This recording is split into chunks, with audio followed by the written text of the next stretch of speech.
I thought we'd talk about the leftist race war fantasy, and I mean in that the leftists, of course, have a fantasy race war that they want to engage in desperately. I think they are engaging in it. To some extent, but I mean, they genuinely want to get to the end stage of that as well, which is just endless violence instead of just, summers of love instead. Which I think I'm going to demonstrate just by, well, let's take a look at what they've been up to in the media recently. So I found this article from the New York Times, newspaper of record. Someone had written an opinion piece and they were like, yeah, we're going to publish that. Yep. White people afraid of being replaced. That's the headline to go with here. We'll come back to that in a minute, but for the context, we have to go, of course, to Jimmy Fallon, noted demographist, I don't know what the term is, in which, of course, you may remember he gave a little sketch in which he spoke about the fact that the white population had gone down. Can we just point out that Jimmy Fallon is more tanned than Gary Lineker? He certainly is. But as he said that the number of white people had gone down, the audience there whooped and clapped and celebrated this tremendous news that white people are disappearing, not just in percentage, but in numbers as well. So the difference between 2010 and 2020 was a 10% drop as, a total of the United States being white went down to 61. But that was also 19 million fewer white people on American soil. Just the pure number went down as well. That's what everyone was celebrating. Just for the context of what we're about to read from those letters to the editor of the New York Times. Let's see the kind of people who read the New York Times and send in letters. First one here, to the editor. We are approaching the demographic point where white people will be a minority in the United States. Right, hang on. What I love about this is it assumes that all non-white people are in some sort of coalition with each other. They're like, yes, hello, fellow non-whites. This is how we identify. So Mr. Mexican, Mr. Black, Mr. Mr. Filipino. Asian, Oriental, exactly. We're all just the same, aren't we, against those whites? And so when we are the majority, they will be the minority. It's like, no. And the race war will have been completed in one stage, which is to unify us against the white. Yeah. And to crush them, presumably, which is, of course, not how anyone else thinks about this. Yeah, like Asians moving to the United States aren't like, finally, I can help crush the white man with my fellow blacks. Yeah, exactly. Like there's nothing in common here, and often don't ask them their opinions of their fellow ethnic minorities. But he continues, that demographic trend will have enormous political and economic consequences. Sounds like a threat. Just like, what kind of admission is that? White people are going to become a minority, and once they do, there's going to be huge political and economic consequences for a lot of them. But you would normally, if that was a good thing, you would say benefits? No, consequences. As if vengeance is on the menu. Or as if collapse is on the menu? I mean, both of them are the same thing. Like, economic consequences doesn't sound very optimistic. No. It will be hard to stack the deck in your favor when you are outvoted. And also when there's just no money. I mean, again, just sounds like a threat, though. It's just, well, you're outvoted, so we're all going to kill you. What are you going to do about it? Just don't have the votes. All the minorities are just going to be like, yeah, so we're voting against the whites today? Motion carries. I mean, it's literally going to be South Africa is what they're thinking. Motion number 5 of F the whites. Minorities vote for. I love this so much, as if people are moving to the United States just because they hate white people. Yeah. There is a significant subset of white Americans who cannot accept the prospect of reduced status. Again, the language here, very telling. This does not mean that they will be disadvantaged. It means that they will no longer enjoy the unfair advantage of white privilege. But if the prospect of reduced status doesn't mean you're being disadvantaged, how can any minority claim that they are being disadvantaged? And also, what economic and political consequences are there going to be if there's no disadvantage to be had from those consequences? Yeah. Why is it not? I thought diversity was our strength. The language is deeply confused. Why are you acting like this is going to lead to the collapse of the United States? This is progressive, obviously, writing to the New York Times. And I love the idea that, just for a second, that the progressives, the progs, are actually going to end there and be like, well, the whites are a minority, therefore white privilege no longer exists. Of course. Oh, yeah, not. as if. As if it's going to happen. But okay, minorities aren't disadvantaged. Then stop whining. You would have thought. And I just wanted to mention this, just the fact that for Douglas Murray's The War on the West book club we're going to be doing, there is a beautiful point in here I mentioned to you, which is just the fact that, the idea that the white privilege will suddenly disappear from the narrative. And the mention in here that he makes is the fact that the British spent so much money on freeing the slaves and then patrolling the world, literally, with the East and West Africa squadrons. Yep. Imposing whiteness on foreigners. It is still said that we must pay reparations, and it's just like, it doesn't make any sense. But we did until 2014. Yeah, and Douglas makes the point that, well, you can compare this to Greece, who asks Germany for money every single time that the Greeks run out of money, and the only way Which is every single year. and the only way that's going to stop is when the Greeks become financially responsible.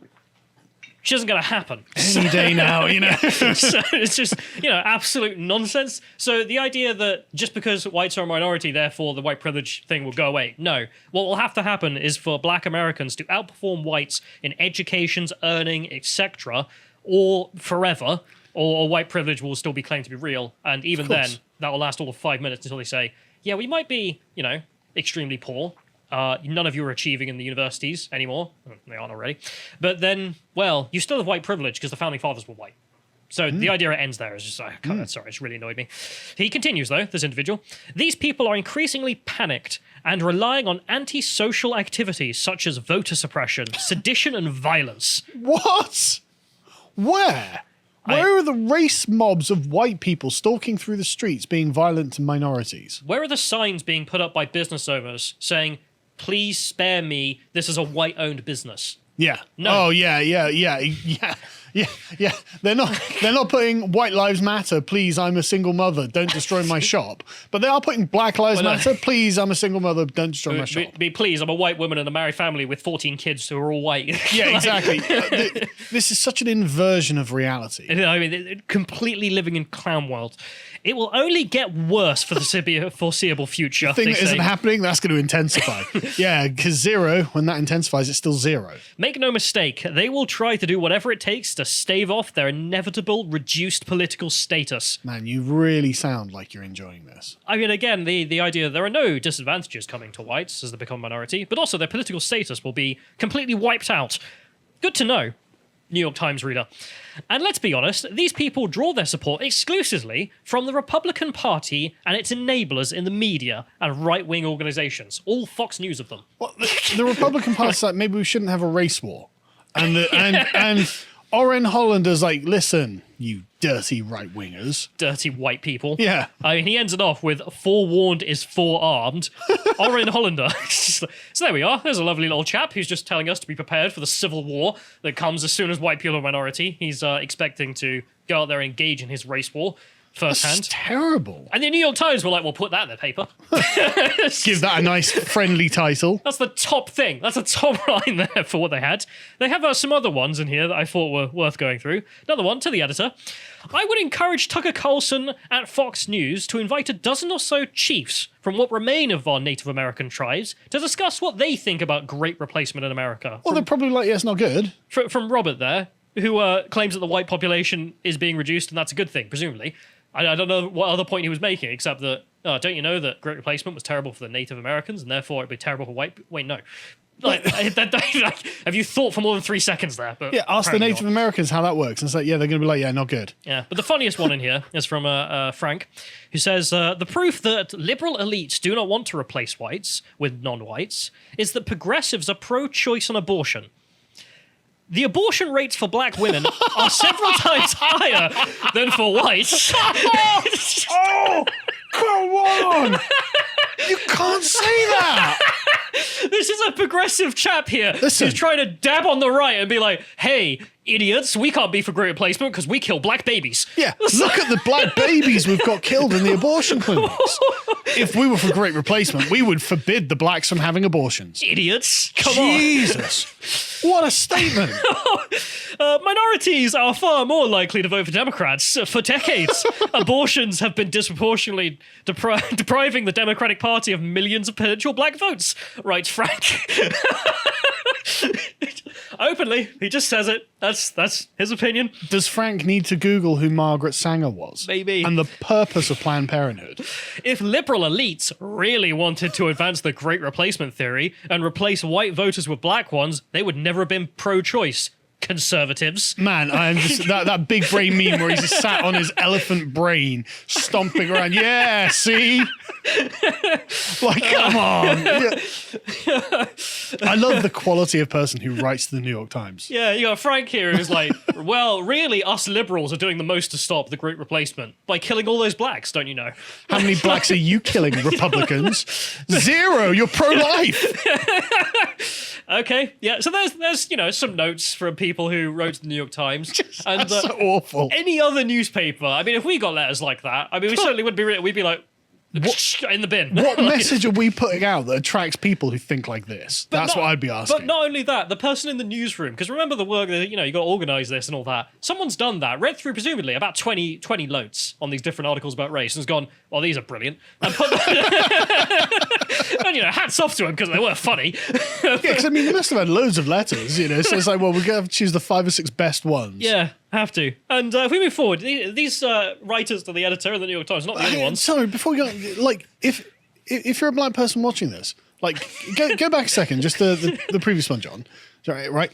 Abortion rates for black women are several times higher for whites. This is what the Democrats are proudly saying. We kill as many black people as possible. We are artificially reducing your population through abortion, and we're proud of it. Yeah. That's what they're saying.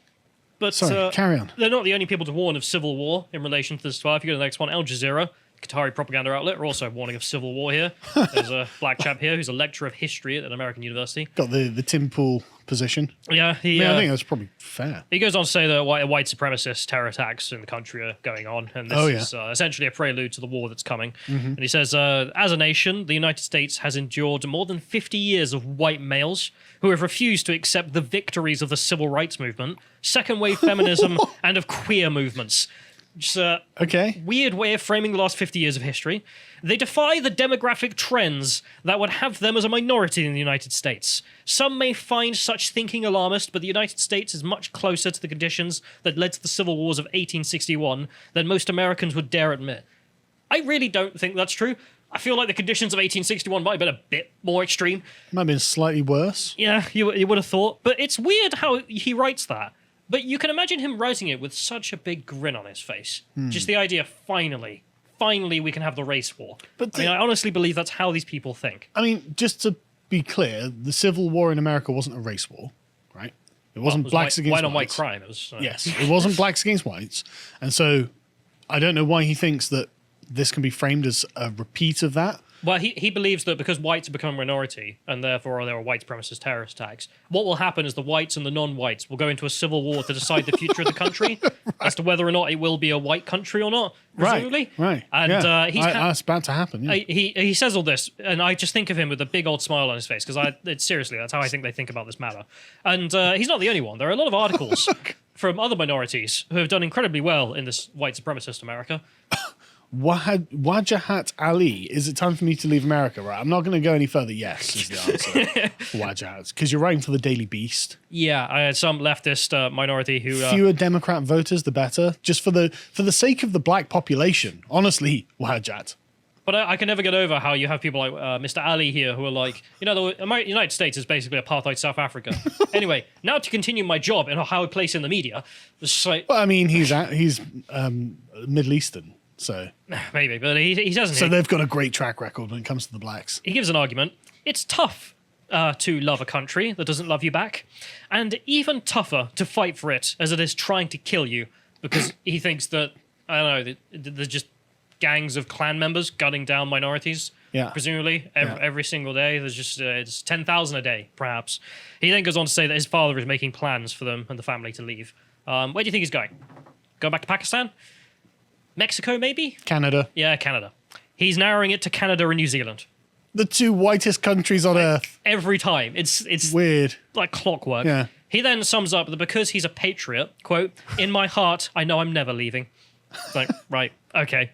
I guess you just have to line up on your side of the race war then. Yeah, as he looks forward to that. And he's not the only one. If you go to the next one, there's another article I found here. Same thing. This guy's saying why black people are afraid of crazy white people. Is it the same for the... No, don't worry. He defines crazy, quote, as anyone who believes in any aspect of the racist Great Replacement. This is the noxious... What, Rachel Maddow? Yes. This is the noxious idea that liberals are deliberately replacing white people with non-whites and immigrants. According to the Southern Poverty Law Center poll, nearly 7 in 10 Republicans surveyed agreed to at least some extent that demographic change in the United States are deliberately driven by liberal and progressive politicians attempting to gain political power by replacing more conservative white voters. Because they watch MSNBC. Yeah. The thing, I mean, we've been over this, so I'm not going to play the clips, obviously, but we've been over it before, which is just that there are a million clips in one of Joe Biden and every other member of the Democratic Party saying, and that's a good thing. Like, we're happy this is happening. Demographics is destiny, and that's a good thing. Yeah. So, okay. He goes on to say that the SPLC reports that more than a third of all respondents felt that demographic change in the United States is a threat to white Americans and their culture and values. Well, it's only because of all the pro-race war propaganda the left's putting out. But also, de facto sort of, you moron. Like, if you have immigrants that aren't Anglo-Saxons come to the United States, then Anglo-Saxon culture, because that's what you mean by white culture. You don't mean Italian. You don't mean Russian. I mean, the Russian community in Florida is not damaged by this in the slightest. What they are talking about is Anglo-Saxon culture of the United States. Of course it will wane. I mean, what's it? Skeleto, for example, won't be able to say the same, that it's as Anglo-Saxon in America as it is in the UK, for example, in the cultural terms, obviously. But then he goes on to say that nearly half of those agreed that demographic changes were part of a purposeful plan to replace white Americans. Crazy, right? I don't think you want the answer to that one. Anyway, this explains some of the eye-opening results in a Washington Post poll of black adults released last month. 75% of African Americans worry that they or a loved one will be physically attacked because they are black. Where's the evidence? You don't have any. Well, they're not looking at the crime statistics. No, they're just not. This is just complete mass delusion. He goes on with another one here, the most exciting, where he says 75% of African Americans say white supremacists are a major threat to black Americans. Where? But what are you talking about? Like, that's just obviously not true. I mean, clearly black Americans are being deluded to an extreme extent by the media. The only example in recent years is the Buffalo shooter. Like, you've got a handful of shootings, okay, but that's... a bunch of these shootings were like, people shooting Mexicans and stuff like this. Or Mexicans shooting Mexicans. Or in Uvalde, yeah. Or what was it, the Syrian guy shooting up Asians, which he was white. Or a guy shooting Jews. And it's like, or a guy shooting Middle Easterners. It's like, okay, all of these are terrible, but... They're also a drop in the ocean compared to the actual threats to your life. Yeah, I mean, I'd rather not live in Chicago. Yeah. And then he goes on, he says, would I actually leave the country for my own protection, this black writer, because he believes, presumably, he's part of that 75%. And obviously, he concludes they won't. Shock. Big surprise. He also isn't going to Mexico. Not interested in that. But it's important to note that these people haven't the faintest idea, obviously, of what's going on beyond their own bedroom. Yeah. I mean, we'll mention this again. Because remember, 75% of black Americans think their lives are in serious danger of white supremacists. Presumably the police as well. And it's just, the polling on that, which you can see, how many unarmed black men were killed by the police in 2019? They polled people between very liberal and very conservative. The results weren't good. 7% of liberals thought that it was over 10,000 black people being killed by the police. No, about 20% of liberals got the right answer of 10. Whereas obviously around half of conservatives got the right answer. And the rest of them also being a bit deluded there. But nowhere near as deluded as 10,000 unarmed black men being killed by the police every year. I mean, I can see why 75% of black Americans think that, the biggest threat to their lives are white supremacists out there. I mean, if you're deluded enough to think that there's 10,000 unarmed black men being killed every year, as if you literally live in apartheid South Africa, on steroids as well. I don't think even that number's on the plus side, about half of the liberals got it roughly correct. Close. Fewer than 100. But to have it so extreme, I mean, 15% of very liberals, are the ones who got it right but there. More than half think the police kill 1,000 unarmed black men. I mean, it's literally in double digits. It's just delusional. And also just the notion of... More than 10,000. That could be literally the 50,000 they could think. And think of what you're thinking of the United States as in this worldview. That there's just black people being killed left, right, and centre. Minorities are just being killed. Remember he said that, it's hard to love a country when it's trying to kill you. Yeah. But almost all of the conservatives and almost all of the moderates have got roughly accurate estimates there. But there's just the delusion in the fact of, they think that America is hell on earth for people with darkish colour, as Lineker would say. But if you go to the next link here, we can see this is just the southern border doesn't agree, obviously. Yeah. I mean, regardless of the legal migration, which I imagine is mad as well, but the illegal migration in the United States is even insane. Crazier. 200,000 a month, at least. You scroll down on this, the numbers are unbelievable. Biden has now let in over 3 million illegals in 2 years, if you add up the numbers. Is it even 2 years he's been... No, you're right, actually. It's not even 2 years yet. Not even 2 years. Year 3 and a half. million have turned up. Unbelievable. And you compare this to Donald That's Trump. 1% of the United States in a year and a half. Yeah. It's insane. I think how much impact that alone has. That's a massive city. I mean, regardless of the presumably 1 million something a year the United States... I think it's 1.5 million now under Biden. legally, I mean. Yeah, legally, yeah. Legally. 1.5 million. So there you have it. I mean, just the change is rapid, to say the least. Staggering, isn't it? If you go to the next one here, we can compare this to Donald Trump. I mean, elections do actually matter. And as you can see under Donald Trump there, the fall in between 2016 and 2019, before the pandemic, is 13% decrease in legal migration. So Okay. something. Yeah. And then the pandemic happens, of course, so it goes down Yeah. to 40% below. So, something happened there. But I suppose, never mind. Race theorists are back to tell us the United States is not only apartheid, but whites have nothing to fear either. If we go to the next one here, just to end this off. This is James Patterson claiming that racism hampers white men. It's his most fictional work yet. We've had a bunch of boomer white men saying, well, look, I'm being discriminated against. And it's endless. Yeah. Yeah. He says in here that the author says that white men are having a hard time finding jobs in film, theatre, writing, TV, etc. Exactly what Christopher Eccleston was saying. Yeah. And this is, obviously a pushback to the obvious delusions of the left who are not living in reality. I mean, the data alone shows it. And, well, what did he have to do as soon as he was saying these things? Well, he had to issue a hostage statement, didn't he? We go to the last one here. I suppose we'll end on this. Just a quote from him saying, "I apologize for saying white male writers are having trouble finding work. I absolutely Type do the not believe. tweet. I do not believe that racism is practiced against white writers. It doesn't happen. Nothing is happening. Everything is fine. Oh, this is so Soviet, man. It is unbelievable that an individual would have to do this, presumably under some kind of threat, either to his livelihood or his family. Please know that I strongly support diversity of voices being heard in literature and in Hollywood everywhere. It's Just take the shot, man. unbelievably embarrassing. I did like that everyone seemed to respond to this at this point. Tim Young under the bomb there.